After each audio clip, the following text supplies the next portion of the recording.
नाज़रीन आदाब, इस्तकबाल है आपका हमारी इस खास पेशकश में जिसका नाम है अपना मुल्क अपना आइन। मैं हूं आपका मेज़बान मोहम्मद नौमान।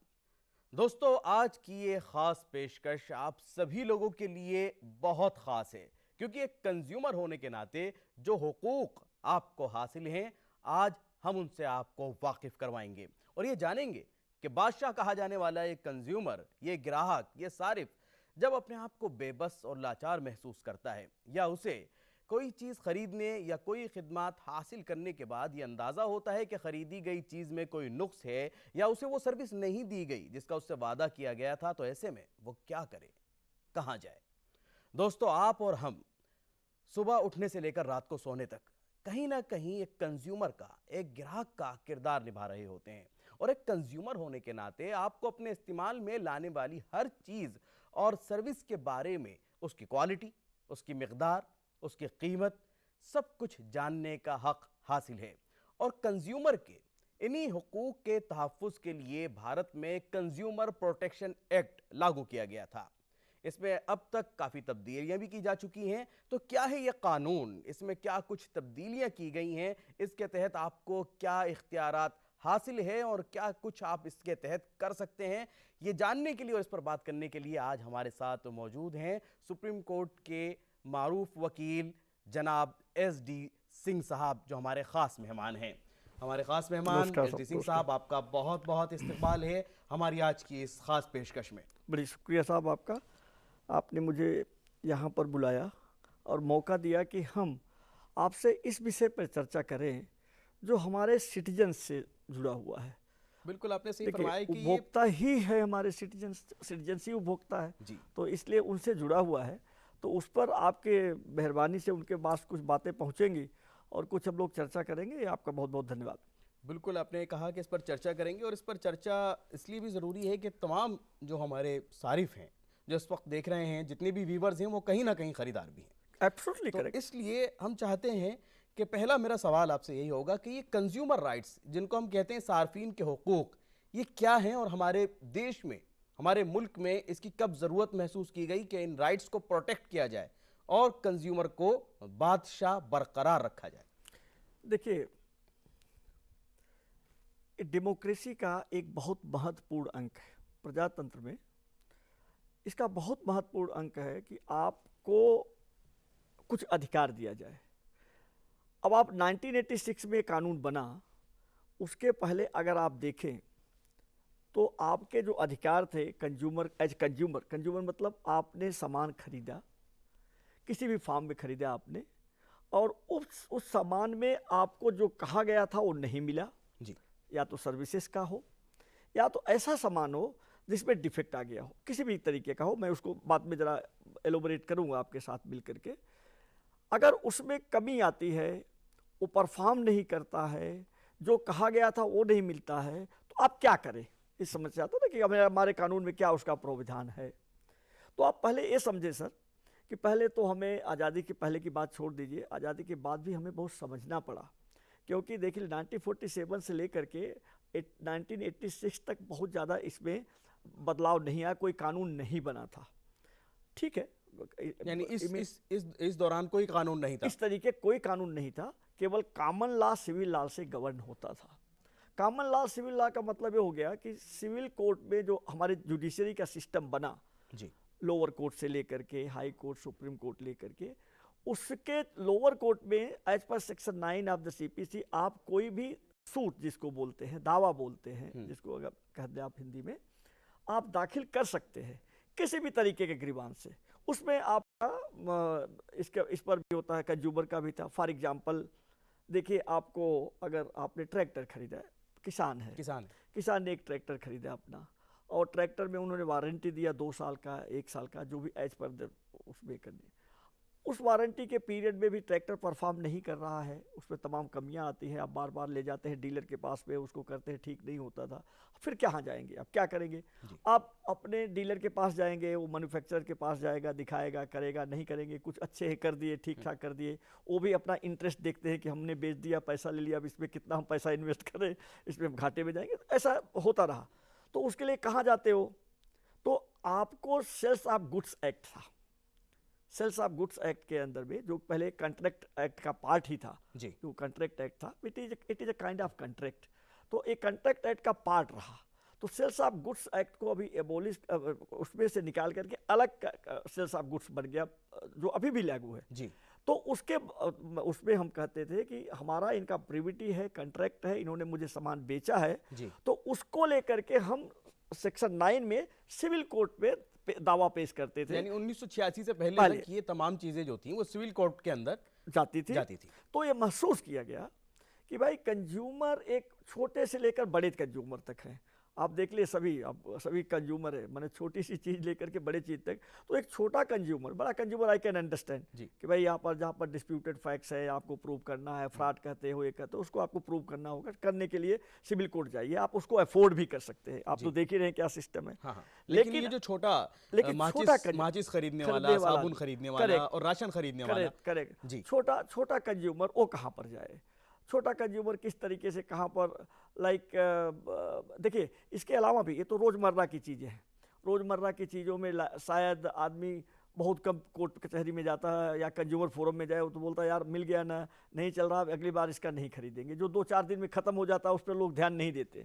लेकिन जो चीज़ ऐसे खरीदे हैं आप, जो कि टीवी खरीद लिया आपने रेफ्रिजरेटर खरीद लिया, जो घर में यूज होती है, तो आप घर से निकल करके बाहर जाएंगे तो तमाम और चीज़ें आएंगी। आपने गाड़ी खरीद लिया, आपने घोड़ा, कुछ भी आप खरीद सकते हैं। आजकल मोबाइल की खरीद, सब कुछ। तो आप जब खरीदते हैं तो उसके पहले अगर आपको कोई तकलीफ दिखती थी तो आप सिविल कोर्ट में ही जाते थे। लेकिन फिर इसको महसूस किया गया कि एक कंज्यूमर फोरम बनना चाहिए जो कंज्यूमर ओरिएंटेड हो। जी, बेसिक बात है कि consumer oriented in the sense कि कंज्यूमर को वो किसी तरीके से हेल्प कर सके कि ज़्यादा कानून के दांव पेच में न रह करके एक सिंपल तरीके से अपनी बात कह सके और कह करके अपनी ग्रीवांस लॉन्च कर सके, और एक फोरम हो, वो फोरम उसको एडजुडिकेट करे, देखे, समझे, सुने, उनको भी बुलाए और एक ऐसे तरीके से आर्डर पास करे कि अगर मिलता है कि उसमें गलती है तो उसको रिमूव करो, उसको ऐसी बात, ऐसा महसूस हुआ सब। यानी जो कानून का मरहला था और जो लीगल एक प्रोसेस था उसको आसान करने की कोशिश की गई एकदम उसके तहत। एकदम और जरूरी भी था, वो जरूरी था। हाँ, इसलिए 1986 में एक्ट आया, और 1986 में एक्ट आने के बाद में उन्होंने, जैसा अभी भी जानते हैं, कि 3 फोरम बनाया। एक डिस्ट्रिक्ट लेवल पर, नेचुरली आप डिस्ट्रिक्ट, जिसको डिस्ट्रिक्ट फोरम, डिस्ट्रिक्ट कमीशन भी कहते हैं, जी, वहाँ पर बनाया रिड्रेसल कमीशन। जी, उसके बाद स्टेट लेवल पर जी उन्होंने स्टेट कमीशन, जिसको आम भाषा में कहते हैं, रिड्रेसल फोरम बनाया। यानी पहला जिले के सतह पर और दूसरा जो है स्टेट, राज्य के, यानी कि उसके बाद फिर आपको उन्होंने नेशनल लेवल पे नेशनल कमीशन की बात कही। जी, जो मरकजी एक करेक्ट, वहाँ पर आकर के इस तरीके की बात कहा कि भाई उन्होंने अब कौन कहाँ जाएगा, ये भी है, डिस्ट्रिक्ट लेवल पे है, तो उन्होंने फिक्सअप कर दिया कि भाई अगर आपके मामला 20 लाख तक का है, अगर आपके मामले में 20 लाख तक की बात है तो आप डिस्ट्रिक्ट फोरम में जाइए। उससे ऊपर उठ करके 20 लाख से 1 करोड़ तक की बात है तो आप स्टेट कमीशन में जाइए। 1986 की बात कर रहा हूँ मैं। फिर उसके बाद 1 करोड़ से ऊपर की बात है तो आप नेशनल कमीशन में जाएं। ठीक है, वो उसका कोई अंत नहीं है, कितने भी कीमत का हो तो नेशनल कमीशन उसमें, क्योंकि बड़े हर जगह पर एक्सपीरियंस लोगों को ही लगाया है। आप देख ले, जो डिस्ट्रिक्ट फोरम में अगर आप देखें तो डिस्ट्रिक्ट फोरम में जो डिस्ट्रिक्ट जज होते हैं, एडीजे रैंक के डिस्ट्रिक्ट हायर जुडिशरी के जो मेंबर्स होते हैं, आफ्टर रिटायरमेंट उन सबको वहाँ पर लगाते हैं। इसलिए लगाते हैं कि जो प्रक्रिया है वो उससे वाकिफ़ है, वो जानते हैं कि किस तरीके से हमें कानून के दायरे में रह करके और इस प्रोविज़न के दायरे में रह करके आप उनकी मदद कर सकते हैं और करते हैं। तो डिस्ट्रिक्ट जज एंड फिर सामाजिक कार्यकर्ताओं को लेते हैं उसमें शामिल किया। करेक्ट, जैसे आप किसी भी संस्था से जुड़े हुए हैं, आपका ऐसा रुझान रहा है कि आप हमेशा अपने जीवन में लोगों को, ग्राहकों को और लोगों को, उपभोक्ताओं के प्रति काम करते रहे, उदारता करते रहे, और आप स्किल्ड है, आपको पता है कि किसी पार्टिकुलर क्षेत्र में आप एक्सपर्टाइज रखते हैं, सोशल वर्कर्स हैं, लोगों को समझते हैं। देखिए उनका भी बहुत एक अहम भूमिका है समाज के अंदर, तो उनको भी वहाँ पर लेते थे। अब ऐसे ही स्टेट कमीशन में ज़्यादातर उसका चेयरमैन हाई कोर्ट लेवल के, हाई कोर्ट के जो जजेज होते हैं, वो जो रिटायरमेंट के बाद में उनको वहाँ पर एज ए चेयरमैन के रूप में नियुक्ति की जाती है। लेकिन एक सवाल यहाँ मैं एक ज़रूर समझना चाहूँगा कि आखिर क्या ख़ास बात थी कंज्यूमर प्रोटेक्शन एक्ट में जो इसकी ज़रूरत महसूस करते हुए 1986 में इसको लाया गया, तो इसके अंदर वो क्या ख़ास बातें थीं जो कंज्यूमर के लिए बहुत महत्वपूर्ण थी, जो ग्राहक के लिए आज भी बहुत महत्वपूर्ण करेक्ट। जो अहम है। देखिए सर, दो बात ध्यान में रखें। कंज्यूमर का मतलब variety of the people. Consumer बहुत पढ़ा लिखा भी हो सकता है, कंज्यूमर बहुत इलिटरेट भी हो सकता है। ऐसी स्थिति में कंज्यूमर को एक साधारण सुविधाजनक एक व्यवस्था उनको दिया जाए, जितनी आसान हो सके, हाँ, जितनी आसान हो जितनी सके वो आसान, दी जाए। सुविधाजनक, बिल्कुल ऐसे कि अगर वो उन जो कानून की प्रक्रियाएं हैं कि आप ये चीज़ लिखें, आप उसमें न लिखें, जी, ये चीज़ आपने क्यों नहीं लिखा, ऐसे कैसे नहीं किया, आपने इसमें इस जगह पर आपने एफिडेविट नहीं लगाया, या उस पर आपने वेरिफिकेशन नहीं दिया, इसका भी उस पर देखा गया कि नहीं भाई, इस तरीके की चीज़ को आसान करो और कोई भी आदमी जा कर के वहाँ पर फाइल कर सकता है। दूसरी चीज़, एक रिप्रेजेंटेटिव कैपेसिटी में भी पावर दिया गया। जैसे कोई ऑर्गेनाइजेशन हो जी, जो कंज्यूमर के लिए काम करता हो, उस क्षेत्र में काम करता हो, दूसरी जगह काम करता हो, जो कि वो देखता हो कि किस तरीके से लोगों को वो असिस्ट कर सकता है, उनको भी अथॉरिटी दी गई कि आप कंज्यूमर जो काम करते हैं, रजिस्टर्ड सोसाइटीज़ हैं कंज्यूमर के लिए काम करते हैं, उनको भी आप एथराइज कर सकते हैं। आप देखे होंगे इसी तरीके से आप जब लेबर की जब दिक्कत होती है तो लेबर एक्ट में, इंडस्ट्रियल डिस्प्यूट एक्ट में, वहाँ पर भी आपको यूनियन के लोगों को वो एथराइज कर देते हैं, क्योंकि लेबर भी बहुत अच्छा जानकार नहीं होता है, कानून की पेचीदगी नहीं समझता है, उसके लिए पैसा नहीं है, वो लड़ नहीं सकता, कुछ कर नहीं सकता। इसलिए गवर्नमेंट ने और बाद में इसको करके यूनियन बनाने की बात की, लेबर्स यूनियन बनाया, एम्प्लॉयज़ यूनियन बनाया, जिसके लिए उनका ठीक है, एक अलग विषय है सर कि कौन कितना काम करता है, इम्प्लीमेंटेशन ठीक होता है कि नहीं होता, एक अलग इशू है, वो एक अलग इशू है, एक अलग डिफिकल्टी भी है हमारे देश में, वो एक अलग बात की लेकिन यहाँ हम उसकी जब बात उसी करते हैं तरीके से यहाँ पर बनाया गया कि आप जा करके उसको करें, और जिससे उनको एक तो जल्दी निस्तारण की भी बात होती है कि भाई ऐसा आपको एफिडेविट जैसे क्रॉस करने का, जी आपका सिविल कोर्ट में जाएंगे तो आपका आप अब तो एफिडेविट भी लेते हैं, पहले एफिडेविट भी तो नहीं लेते थे, 2002 में आया वो बात। लेकिन ये तो सर जैसे जाने के बाद की बात हुई, अगर हम उस एक्ट के जरिए जाने के पॉइंट्स वाइज अगर हम जाने के क्या क्या अधिकार हैं, तो वो भी मैं चाहूंगा कि हमारे नाजरीन तक वो बात पहुंचे एकदम कि आपके क्या क्या हुकूक हैं एक सारिफ के तौर पर, जो आपके लिए बहुत ज़रूरी है जानने और आपको ताकतवर बनाते हैं वो हुकूक। देखिए, आप एज ए कंज्यूमर का डिफिनीशन दिया गया है। कंज्यूमर किसको कहते हैं? कंज्यूमर इसको कहते हैं जो आदमी पैसा दे करके किसी भी चीज़ को खरीदता है या किसी सर्विसेज को हायर करता है। ऐसे में कंज्यूमर होता है। एंड एक एक्सेप्शन था कि आप कमर्शियल को कंज्यूमर प्रोटेक्शन एक्ट के नज़र नहीं ले आएंगे, लेकिन उसको अभी 2019 के एक्ट में कर दिया, उसकी चर्चा हम लोग करते हैं।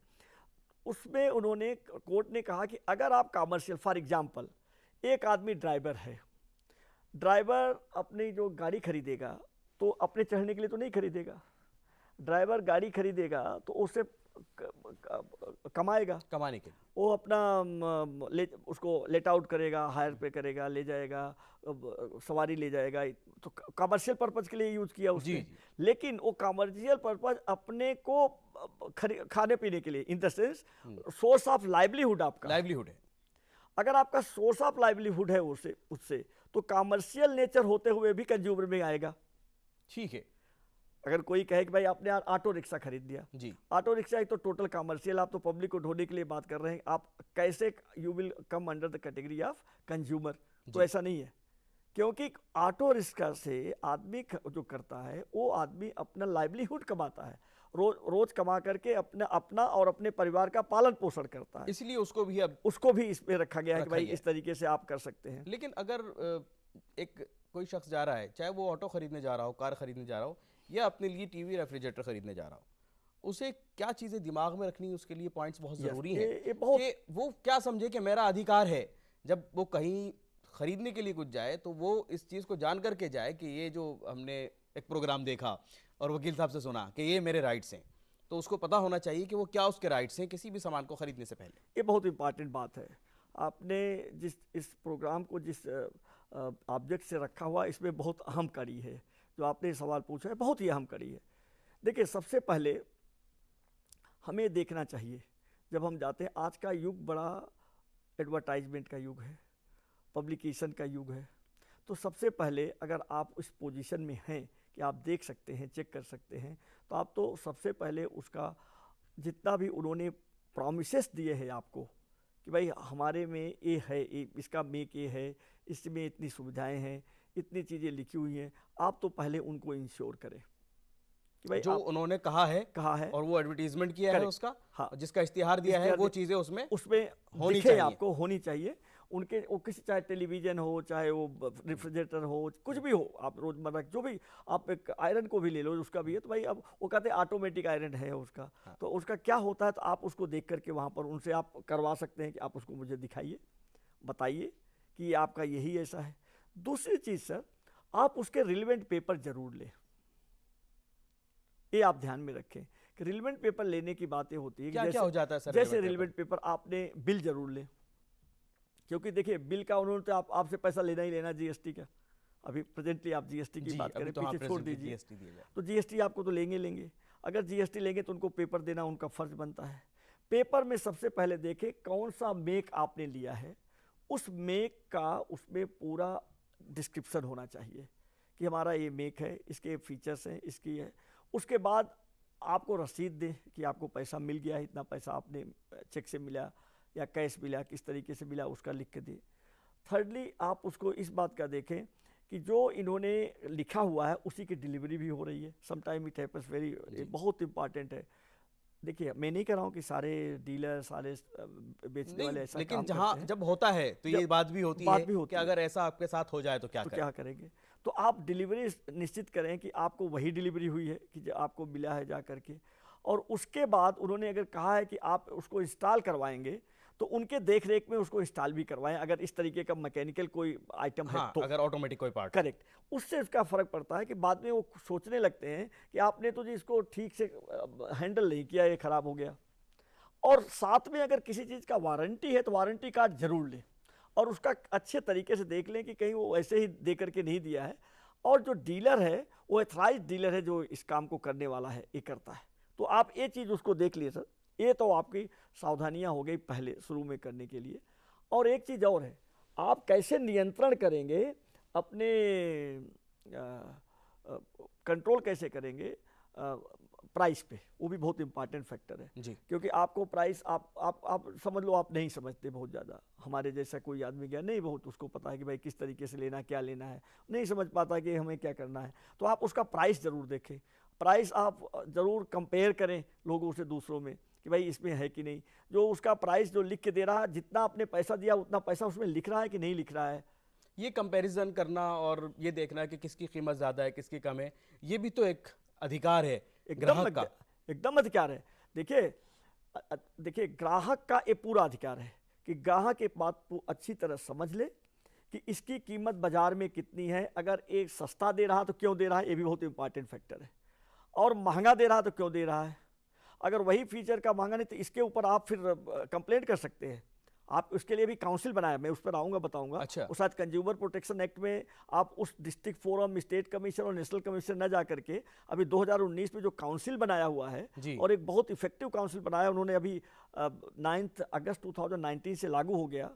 उसमें उन्होंने 3 काउंसिल बनाई है, सेंट्रल लेवल पर, स्टेट लेवल पर और डिस्ट्रिक्ट लेवल पर, इस तरीके से। और जिसमें मिनिस्टर और बहुत बड़े पदाधिकारी रखे हुए हैं, पूरा मैनेजमेंट और मैकेनिज्म प्रोवाइड किया है। उनका होता है कि वो उस पर कंट्रोल करे। अगर कोई व्यक्ति इस तरीके की बात करता है, अज्यूमिंग सर कि आप खरीदना चाहते हैं और उसमें वेरिएशन बहुत आता है कि भाई यहाँ पर इतने का मिल रहा है, वहाँ पर इतने का मिल रहा है, आजकल ये बहुत सारी चीज़ें ऐसी हैं कि जो आप यहाँ तक कि अगर आप चेक भी करते हैं उसको तो आपको उसकी कीमत में वेरिएशन नज़र आता है, फ़र्क नज़र आता है। तो उसकी शिकायत आप वहाँ पर कर सकते हैं कि ऐसा कैसे वेरिएशन यहाँ पर हो रहा है, कहाँ करेंगे। इसके लिए काउंसिल बनाया उन्होंने, सेंट्रल कंज्यूमर प्रोटेक्शन काउंसिल, ये 2019 में बना है। उसका हर लेवल पर, मैंने बताया कि मिनिस्टर सेंटर में जो कंज्यूमर के मिनिस्टर हैं, प्लस उन्होंने मैनेजमेंट पूरा रख रखा कि उतने ही आदमी या उससे ज़्यादा आदमी करके एक कमेटी होती है, और कमेटी को पूरा करने के लिए उनका काम ही है कि वो इस तरीके से वो देखते रहें कि जो पूरे उसमें जो कंज्यूमर्स के रिलेटेड जितनी भी चीज़ें हैं वो कायदे से उसका पब्लिकेशन हो रहा है, एडवर्टाइजमेंट हो रहा है, और वो टाइम टू टाइम उसको चेक करते रहे। इसी तरीके से स्टेट कमीशन में, स्टेट लेवल पे है, वहाँ पर स्टेट के जो मिनिस्टर होंगे वो उसके हेड होंगे, चेयरमैन होंगे, और डिस्ट्रिक्ट में डिस्ट्रिक्ट कलेक्टर होगा उसका चेयरमैन विद 2-3 पर्सन। क्या कुल मिलाकर ये कहा जा सकता है कि ये 1986 के मुकाबले में 2019 के अंदर जो तरामीम की गई उसके तहत और मजबूत किए गए हैं इन तीनों विंग्स को देखा जाए देखिए तो? 3-4 चीज़ें बहुत महत्वपूर्ण हैं उसमें। एक तो मजबूत सर्टेनली किया गया, और एक जो देखिए समय के साथ में हमें पता चलता है कि हमें और क्या नीड है। ये हमेशा होता है, ये हमेशा होता हाँ, है हर कि दौर हमें के अंदर। हर दौर के अंदर होता है कि समय के अंदर हमें नीड पता चलती है, और आपका अप्रोच भी बहुत महत्वपूर्ण रखता है। आपका मतलब पार्लियामेंट का, गवर्नमेंट का, गवर्नमेंट क्या सोचती है। गवर्नमेंट अगर सोचती है कि हमें किस पक्ष को ज़्यादा मिलना चाहिए, उसके हिसाब से कानून देखते हैं कि हमारा इस तरीके से यहाँ पर इसको मजबूत करना चाहिए।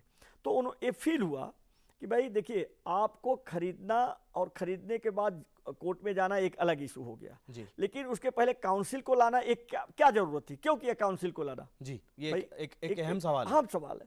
तो इसलिए उन्होंने काउंसिल को लाया कि काउंसिल कंज्यूमर के राइट्स जी और जो एडवांटेज है उसकी प्रोटेक्शन बिफोर मुकदमेबाजी की कर ले, बगैर मुकदमेबाजी के ये तमाम मसला हल हो जाए। करेक्ट। क्योंकि अपने लेवल पर अपने अधिकार को यूज करते हुए अपने खुद विवेक से कि क्या ये जो स्टेप ले रहे हैं या जो ये कंज्यूमर के जो प्रोडक्ट्स बेच रहे हैं, जो कह रहे हैं, ये सब ठीक है या ठीक नहीं है।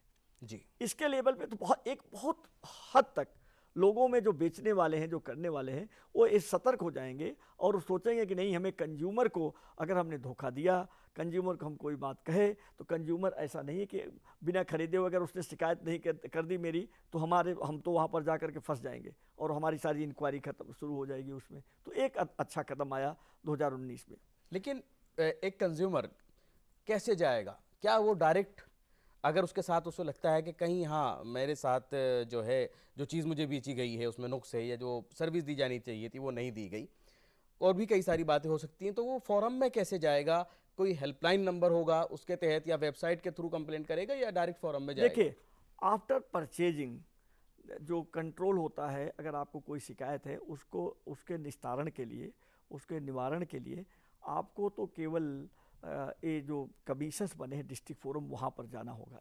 यस, आप अगर अपना कंप्लेंट कहीं और भी दे सकते हैं, वो एक अलग इशू है, लेकिन अगर एडजुडिकेशन करना है, उसका निस्तारण करना है, तो उसके लिए जो मैकेनिज्म बना है वहाँ जाना होगा।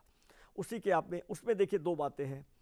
आपको ध्यान रखना होगा कि ये सारे पेपर्स हैं, आप जब तक आप पेपर्स नहीं होगा, क्योंकि पेपर्स के आधार पे ही पता चलता है, क्योंकि किसी कोई तो फोटोग्राफ करके रखा नहीं है, उसका कोई महत्व नहीं है।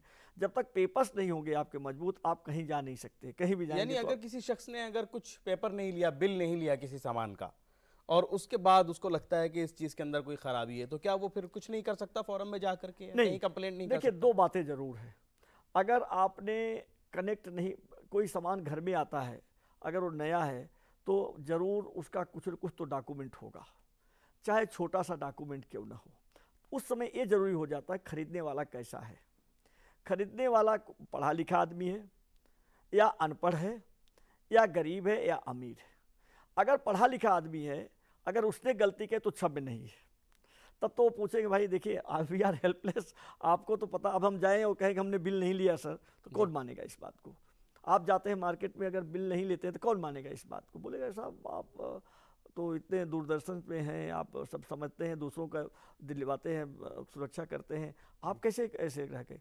तो बेसिक चीज़ें हम, हाँ, आपने लिया, आपका खो गया जी, ये भी एक समस्या हो सकती है कि आपके पास खो गया, तो आप उसका स्टेटमेंट दे सकते हैं कि हमने इतने इतने उसमें करके दिया था, उन्होंने खो गया, इनके पास कापी है। देन ओनर्स उसके ऊपर होगा कि भाई वो आकर के बताए इस बात को कि आपने किस तरीके से इनको बेचा था, कहाँ पर बेचा था। अगर कागज नहीं है तो कागज क्यों नहीं है, उसकी भी जिम्मेदारी बनती है। अच्छा, अगर आपने ये कागज, बड़ा अहम फैक्टर है इसमें, क्योंकि एक ही कापी तो होगा नहीं जी, आपके पास कापी होगी, then you have to produce that why there is no paper.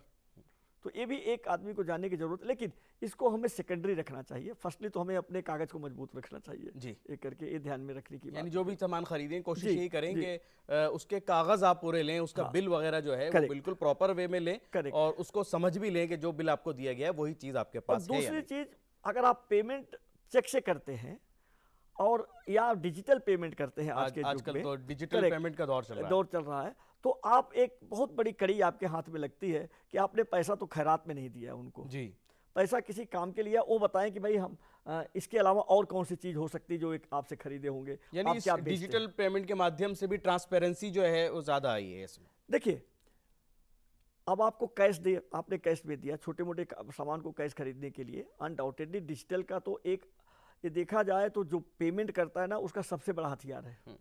आप न जाने कितने लोगों को आप पकड़ सकते हैं, कर सकते हैं कि भले हमने आपको पैसा दिया हुआ था, डिजिटल से भेज दिया, आप किसी को कैश भेज दे, वो कर सकता है हाँ, वो कर सकता है ना। कोई आपको किसी के सामने दिया, नहीं दिया, वो आकर बोल सकता है हाँ नहीं। आपको बहुत जो ओनस होता है आपके ऊपर, उसको साबित करने के लिए बड़ा भारी होता है, उसको करने में आपको तकलीफ हो। लेकिन अगर आप डिजिटल दिया तो एक फैक्ट आपका बहुत मजबूत है, फिर उसको कहना है कि भाई हमने किस लिए लिया पैसा, किस लिए लिया है।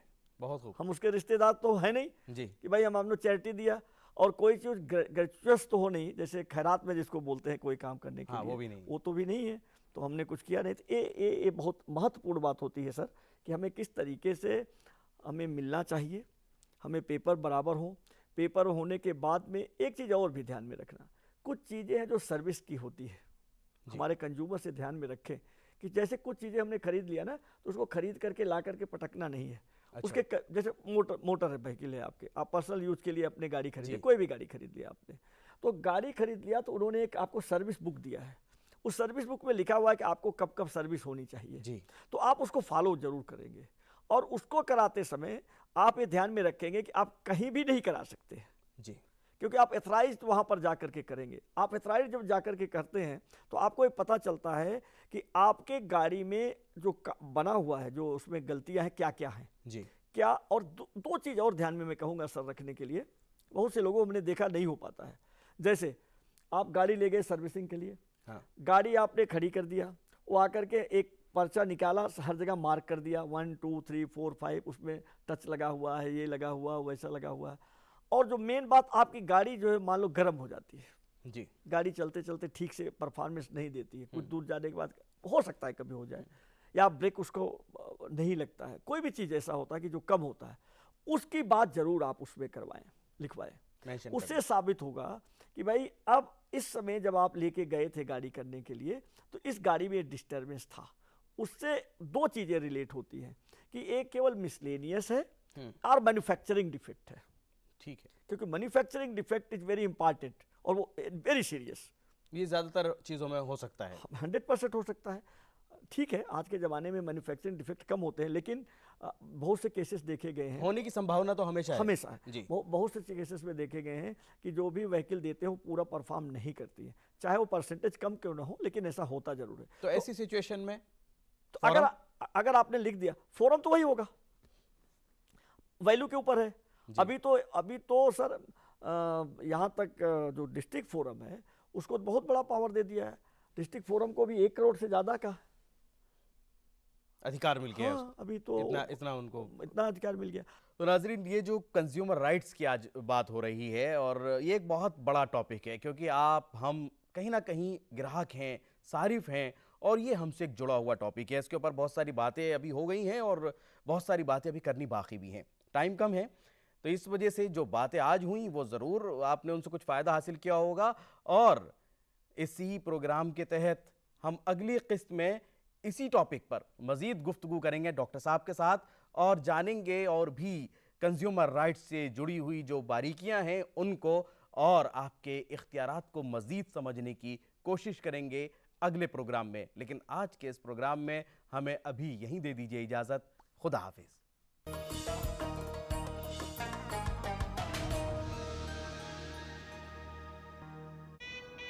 हनीमून के लिए कहाँ जाना है?